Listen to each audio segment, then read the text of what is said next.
Okay.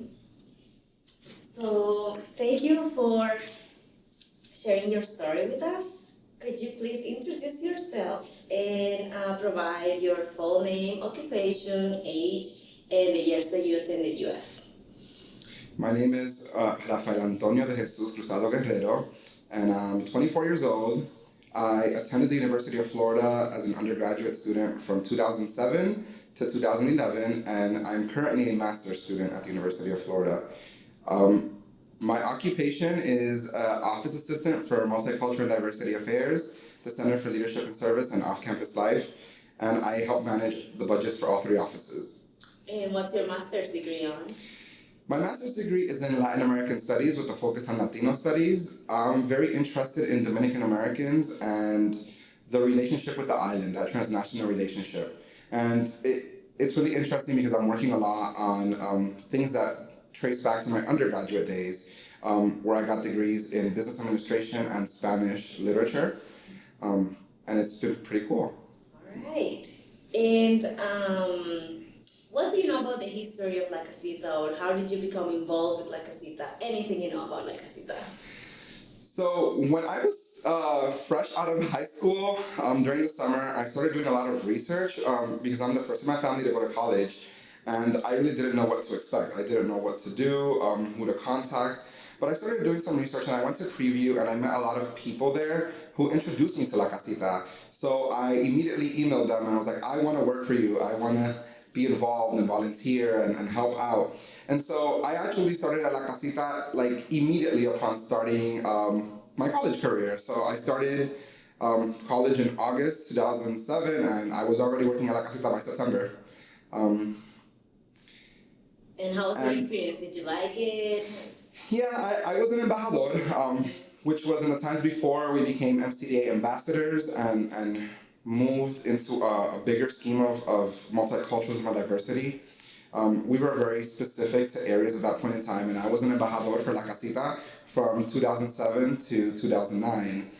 And I learned a lot, especially about like the history of La Casita. And as a matter of fact, the first guides to tours that were ever put on paper, I helped write. And you can still find them. They're like little flip books that are green, red, and yellow at La Casita. Although, the tour's a little outdated now, but it says a lot of the history. Like the houses, La Casita is sisters with the IBC in terms of houses, and they were actually owned by sisters. And La Casita has been a fraternity house, an English department, an international study center, before it became the Institute of Hispanic Latino Cultures in 1994. And really, it holds a very special meaning in the hearts of students because it is a home away from home. And, I grew up in Miami, but I would miss my family so much. And every time I went to La Casita and was there with people who were in the same situation as I was, who were first in their families or who were missing family, we became family. And I still keep in touch to this day with these people. Just recently, I went to the wedding of friends of mine who met at La Casita. And yeah, it really holds a special place in my heart. That's cool. And in your opinion, what's the importance or the significance of having a space such as La Casita on campus for students? I think the most important thing is providing a space where students can feel safe and feel connected. The University of Florida doesn't have a large quantity of Hispanic students or of African American students or of minority students overall. It's primarily a white institution.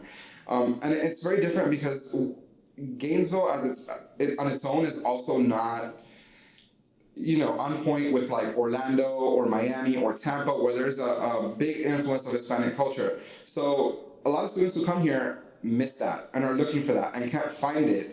And everything from like just hearing music, like when La Casita, when you put salsa in the speakers or merengue or a little bit of cumbia, like everyone hears it, and it's home. It reminds you of your family parties, of like get-togethers. You can picture in your head like your grandfather and your grandmother dancing, or your mom and your dad, doing a little bachata. And it really brings students in, and I think it really just serves as a reminder that they're not alone, that others have been where they have been, where they are now, and that you can make it. You can do it. Yes. And what does higher education mean to you and to your family? Wow. My family gave up so much just for me to come to this country and receive an education. And being the first in my family to go to college also is a big deal, because after high school, that was it. They didn't know what was to come. They didn't know what to expect. And my mom, worked so hard for so many years for this opportunity, and I seized it. And for me, it's definitely an opportunity for growth, an opportunity for personal development, and also an opportunity for a better future, not only for myself, but for everyone in my family. So because I did it, because I graduated, I've had so many more of my cousins go to college. They're all enrolled now, graduating, and I didn't think that I would have such a large effect, because for me, I did it because I wanted a better future for me and my immediate family. And I just didn't want to see my mom struggling anymore. Like, she used to work in a factory, she used to work, in fast food restaurants up until she got into an administrative job and then was laid off while I was in college.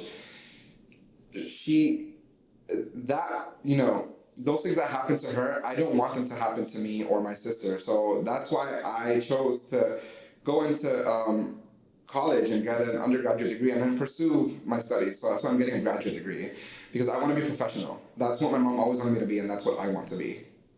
Okay. And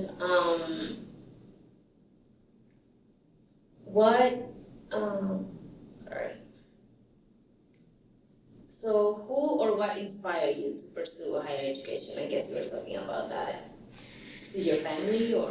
So the inspiration was probably my mom, but my story's kind of funny. I actually didn't know about college up until my junior year of high school. So no one had ever talked about it. I didn't really know. It was something that was expected of me, and I didn't know how to do it. I literally took my SATs and my ACTs one time because they told me I had to do it. I didn't know what that meant.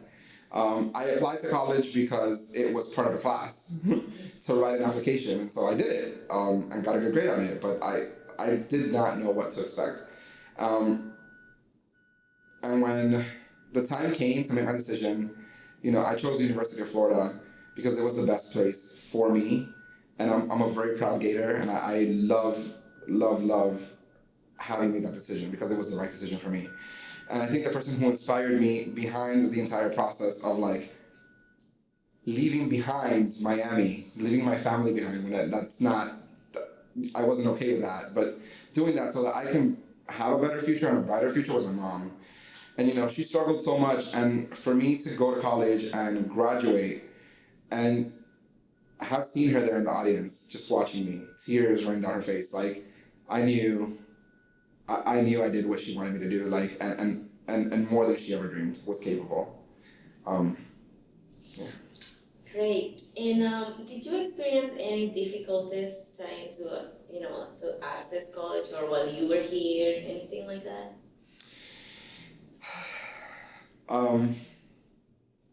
There's always difficulties, especially when you are pursuing a path to better yourself. As I said, I didn't really know about college until later on in my high school career. It wasn't a path that was laid out for me immediately. I had to build it for myself. And I had help, don't get me wrong. There's a lot of people who helped me and encouraged me. And a lot of my classmates in high school were like, yeah, let's all go to college. And as a group, we all did. But there was no guidance when I got here. And, I had a faculty mentor, but they didn't really mentor me. They didn't think I had the need to be mentored. And I was literally reaching out for people to help me, and not many did. The thing is, I'm a very strong person, and so and I'm also very hard-headed. So I was like, no, this is happening. I want to do what I want to do, and I will graduate. And I did encounter a lot of difficulties. Racism was one of them. I was told that I was too Hispanic for my own good. Whenever I wanted to do something that was different, it's like, are you sure? Is that what you really want to do? Because, not a lot of Hispanic people are involved in that, and so on and so forth. And I can even remember an occasion where I know I wanted to study abroad in Spain, and I did. But people were not willing to help me with that because they just didn't think it would be a beneficial experience to me. Because I was Hispanic and because I spoke Spanish, which is not the case. I definitely learned a lot and grew a lot. But needless to say, I did face a lot of difficulties, not only in terms of like difficulties in classes, but in terms of finding help. It was really, really hard to find help. And the place I went to for help, I always got it, was La Casita. When I started there, we didn't have a director that first year, from 2007 to 2008. It was actually a graduate assistant. Her name was Desiree Zerquera. And Desi is what we called her. And she definitely was like a beacon of light for all of us, because she had come here, had gotten her undergrad, was on her way to grad school, like, you know, all these things. And now she has a PhD. Like, she definitely showed us from the beginning that it was possible, and that, yeah, there will be struggles, and yes, you know, sometimes there will be hard times, but you have to overcome them, and you will, because you're here for a reason. And you know, deep down inside, you know that it's to graduate and to be a better person and do better in life. So. Okay. And who would you say was your support system while you were a student here? Or, I mean, you're still a student, so who are your support systems? During my undergraduate years, my support systems were all of the embajadores from La Casita, because we became really good friends and we were involved in a lot of different things together. I was very involved in the Dominican Student Association, and I made some of the best friends there, all of who've graduated, and who are, you know, doing bigger and better things in their life. Like, one of my friends right now is going to start semester at sea in the fall, and it's just amazing, because she just provided so much guidance for me and so much support and everything that I wanted to do in all of my dreams. And I know that it would have been so much more difficult to have come this far without that support system. And I found it at La Casita. Now that I'm in graduate school and I'm a little older, I find my support system in colleagues. A lot of the people that I work with in multicultural and diversity affairs understand where I come from, and they understand my struggles. And they really support me and encourage me and help me to progress. Because sometimes I feel like, you know, what am I doing? I can't do this. And they're like, hello, of course you can. And just those words of motivation and just knowing that they believe in me is enough for me to keep going. I've also made a lot of friends from my program. My cohort has been very supportive. They're always willing to listen to my ideas and always engage me in debates. And, you know, these are people who really open up my mind and engage me in, like, critical thinking, which is something that I value so much.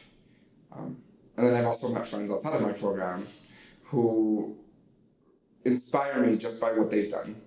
One of my friends just graduated with her master's from women's studies, and it's just amazing because, you know, when you hear someone share their story, you just learn so much about them, and you're like, wow, you know, in spite of all that, they can come this far. You know, that's motivation, and we know we have a bright future together, all of us ahead, so we work for that together.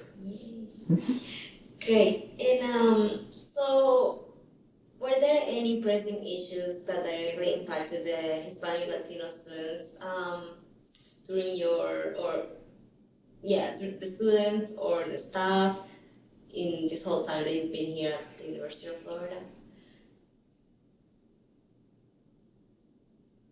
Like, what are the main issues, do you think? Like here at the university, or just period?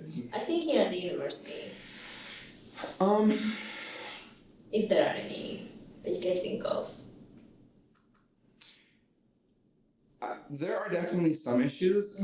I think one of them is finding mentors whom they can identify with. The University of Florida does have some Hispanic Latino faculty, but it's not enough. And you can't have 20, 30 students be assigned to one faculty member to mentor. Like, it doesn't work that way. Like, the university needs to do a better job of recruiting diverse faculty and staff so that students have someone whom they can talk to and whom they can, you know, relate to. Because it's different. When you have someone you can relate to who's been where you've been, who knows what your struggles are, who shares some common, history, some common heritage, their words carry so much more weight, so much more. And when you're a student who's the first in your family to go to college and looking to go to graduate school and get a PhD, if there's no one at that level that you can look up to, that you can ask, how did you do it? What do I need to do? And whom you trust and who understands where you're coming from, the chances of you getting there are slimmer. I also think that being said, not only is there a recruitment issue for diverse faculty and staff, it's a retention issue.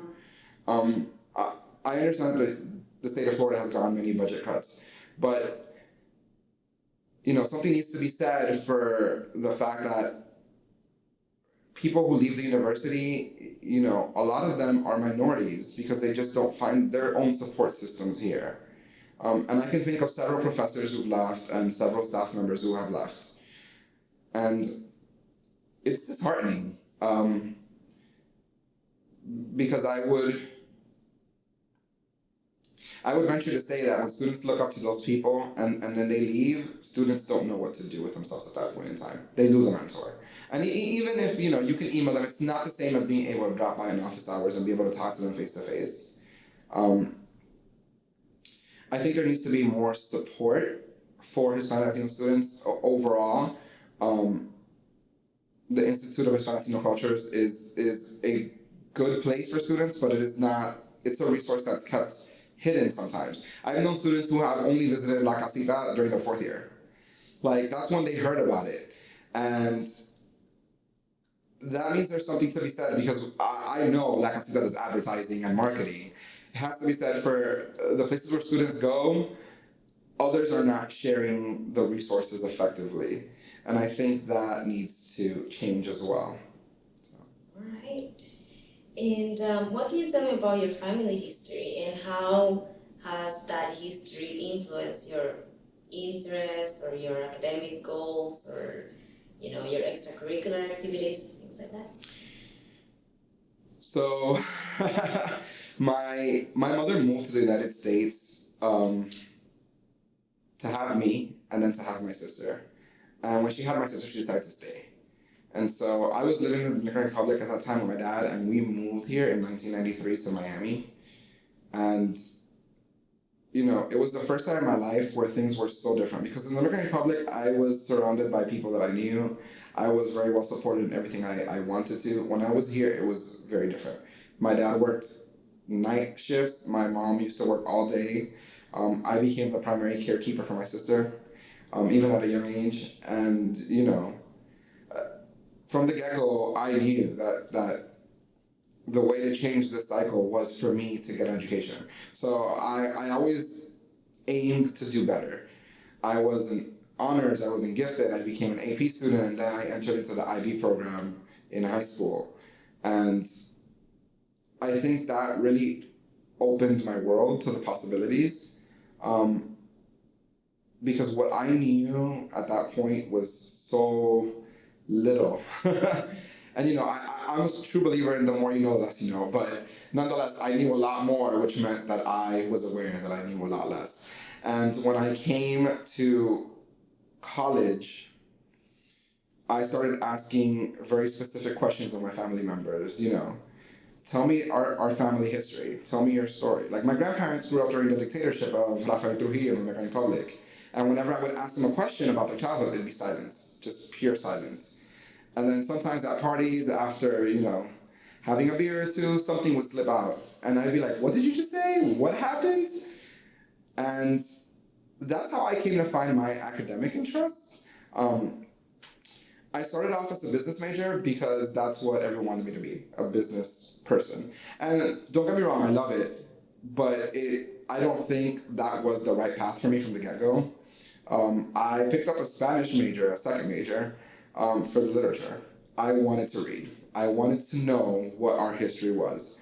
And, even if I did pick up some more modern books rather than older books, I learned a lot, not only about just the history of the country, but like politics and, religious aspects and all these things that really opened my mind. And so I asked more questions. And I was met with more silence. And that literally drove me to go to grad school because I want to know. I'm here for the search of, in search of knowledge. And that's why I focus on the American public. And although my research right now is on remittances to combine my business interests with just like historical trends, I know that in the long run it has to do more with just overall like history and why people behave the way they are, or the way they do, and why they believe what they do. Because such a long culture of silence needs to be shattered. So. Wow, that was very insightful. Yeah. Hold on, I want to pause for a second. Sure. Okay. And Rafael, what would you say you are most passionate about in life? I am very, very, very, very, very passionate about learning. I want to be a professor. I want to teach. Even if I don't make it to be a professor, I'm still going to teach.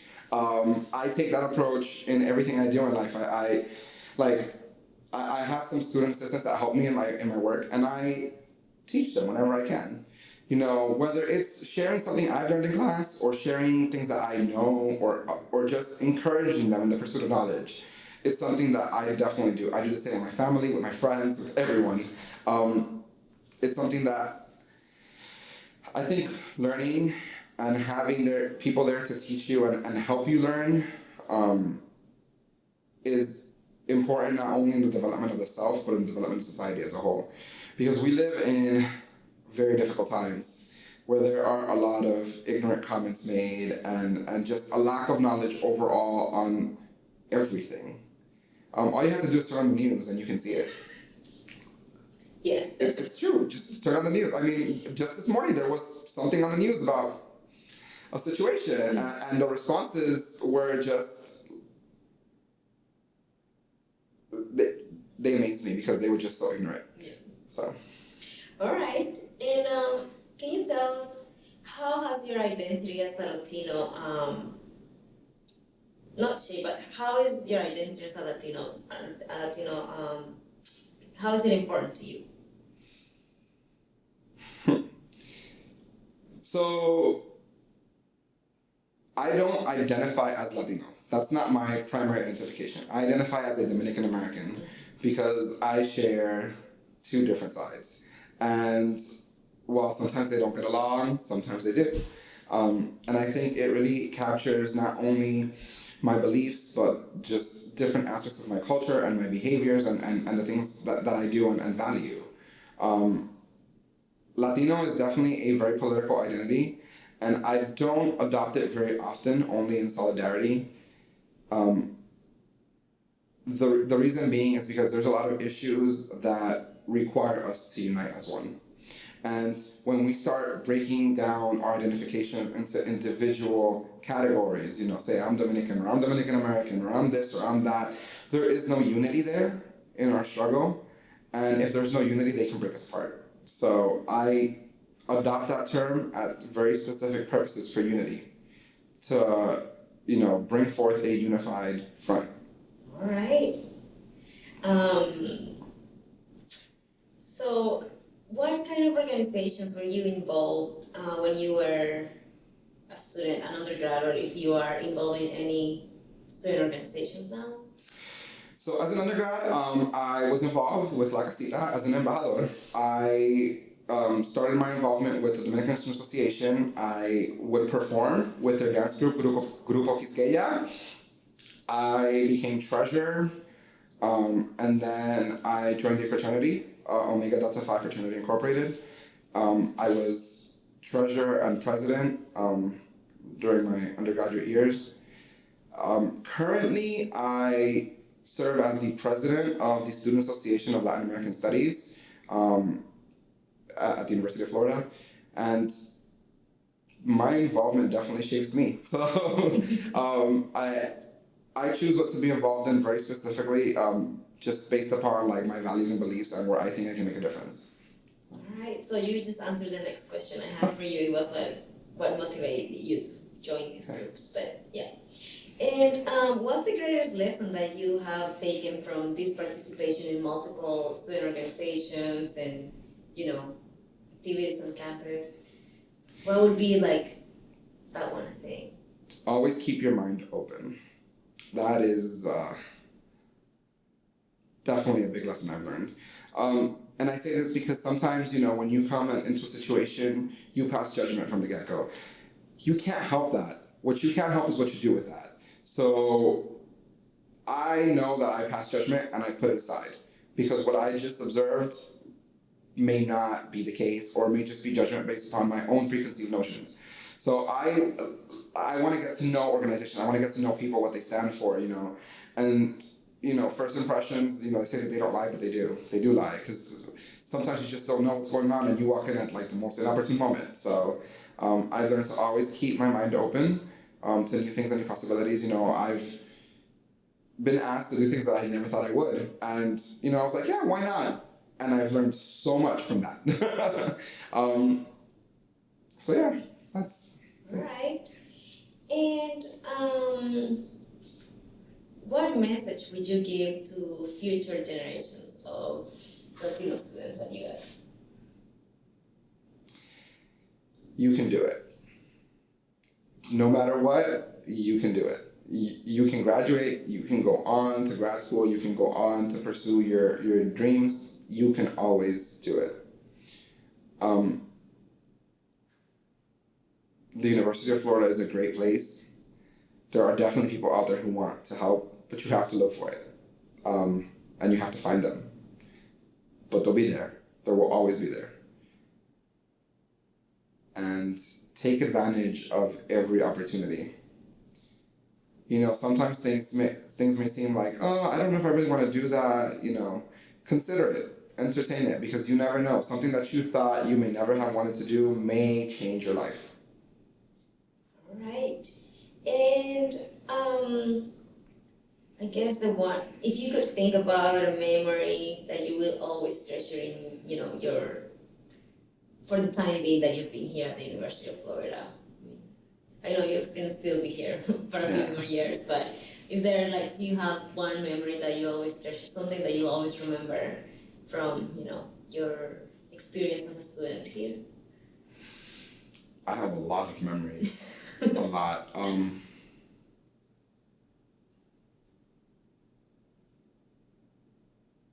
Yeah, I have a lot of memories. I think one of the ones that comes to mind almost immediately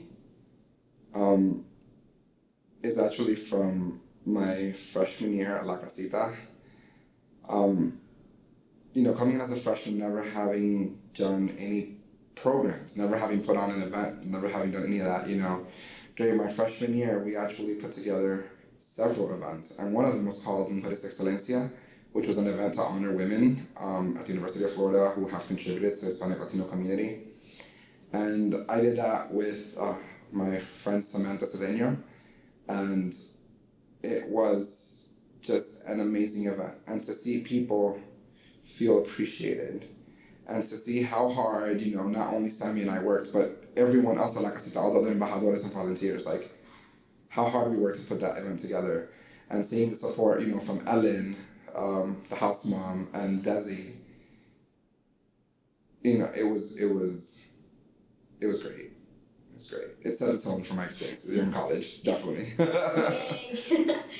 And I guess we're at the end of our interview, but if you have any other thoughts that you would like to include or anything you would like to say? Go Gators!